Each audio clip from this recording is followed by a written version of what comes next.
With the Premier League still catching its breath from last week's controversial refereeing decisions and a raft of high-scoring League Cup action in midweek, eyes turn to the weekend's fixtures and Game 10 of the league season. With me today are SpreadX's Andy McKenzie and Reuters' very own Mr Accumulator, Owen Wyatt. Owen, let's start with you. The big game, of course, is Man U-Arsenal. The same game last season was that 8-2 epic. Any chances of a repeat this time around? No, but I think there will be goals in this one. I'm thinking 2-2. I remember earlier in the season, correct me if I'm wrong, but Arsenal went to City and played very well. And then people were saying, this Arsenal team has got something about it. Top four, Wenger's done brilliantly well again. But it's topsy-turvy, isn't it, from Arsenal? Cazorla has been a superb signing. I think the real thing that's been holding them back so far is the strikers. Olivier Giroud came in, he's got a lot of goals in the French league, but he's yet to kick into gear. He did get a goal in the cup tie against Reading, but then again, everyone got a goal in that game, I think. But yeah, I fancy Arsenal to get a point here, 2-2. Brave call? Yeah, I think I'd have to go with Manchester United for this one. The spread betting odds 0.8 to 1 in the supremacy means our traders think United are going to win by a goal. I tend to agree with them. If you look at before the Chelsea game in midweek, United had won 11 out of 12.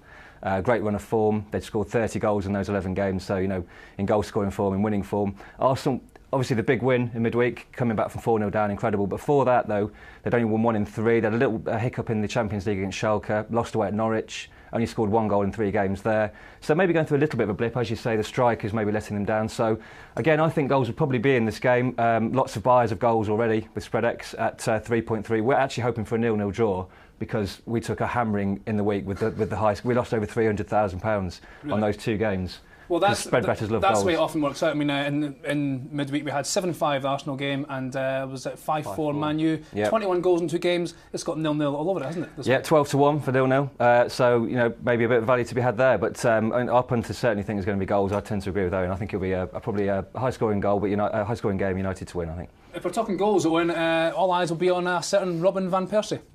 Absolutely. I mean, just going back to Andy's point here, I think the thing with Arsenal is that they're brilliant with their backs against the wall. People are sort of question marking Wenger again. The articles come out in the broadsheets, what's going on, should he move along, etc, etc. And it comes to a game like this and they pull something out of the bag and everyone says, no, look, he's got it right. And I just think they're going to do it again. Obviously Van Persie, scoring against his old team, players often tend to do it. I'd chuck a fiver on him to score at any time. I'm not sure about first goal. I'm shying away from false goal scorer bets at the moment. At any time, Van Persie, I'd stick a fiver or a tenner on that. Is that a good bet? Is that a good bet to put on? 5 to 6. I mean, he's been in great form.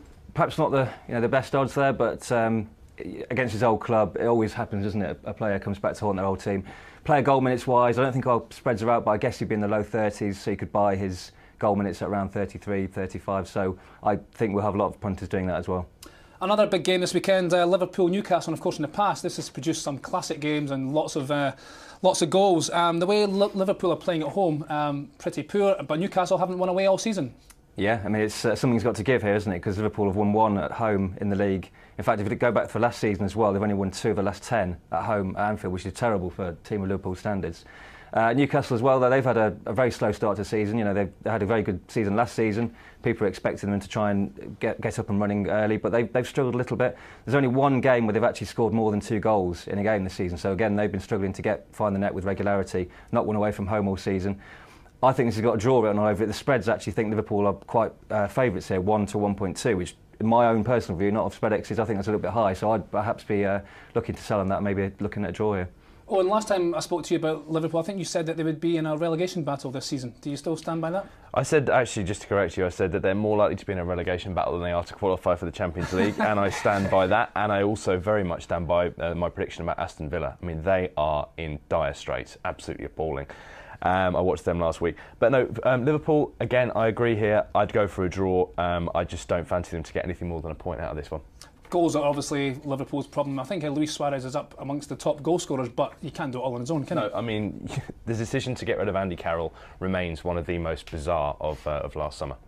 Yeah, it doesn't fit in with Brendan Rodgers' style of play, but I agree with you. They need something up there for a target, someone to hold the ball up to give them a focal point. I mean, interestingly, we've got Liverpool total goal minutes at 99 to 109 in this particular game, but they've been so shot shy and powder puff in front of goal. we've seen a lot of sellers at that price. Even the one win they did get was 1-0. So sellers at 99 on the Liverpool total goal minutes is something else maybe to look out for as well. Clint Dempsey's knocking them in for Spurs. That was an epic failure on Liverpool's part not to bring him in.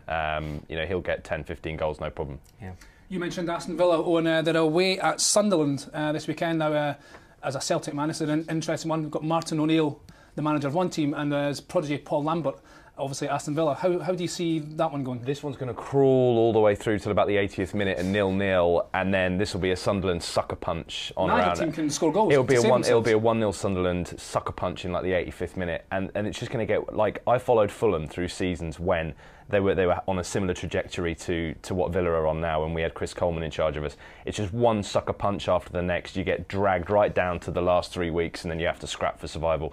Darren Bent does not look like scoring. Benteke knows where the goal is. He can't score when he's on the bench. He can't do it. He can't do it on his own. I fancy Sunderland this one in a really sort of dire encounter, but to come through 1-0. Yeah, our traders have got this as the lowest, I think one of the lowest total goal quotes for the weekend of the games, 2.3 to 2.5, so that exactly backs up your point there. These two struggling teams can't really find the net. We have got Sunderland as favourites, slight favourites, 0.4 to 6, so not massive favourites, but I think it's going to be a home win, but very uninspiring, I'd imagine. Okay, Fletcher's got to be worth a shout for goal at any time as well. Always put some money on it. Gentlemen, thanks very much. That's all for now. My thanks to SpreadX's Andy McKenzie and Reuters' very own Owen Wyatt. Enjoy your weekend sport. I'm Jamie McGeever. This is Reuters.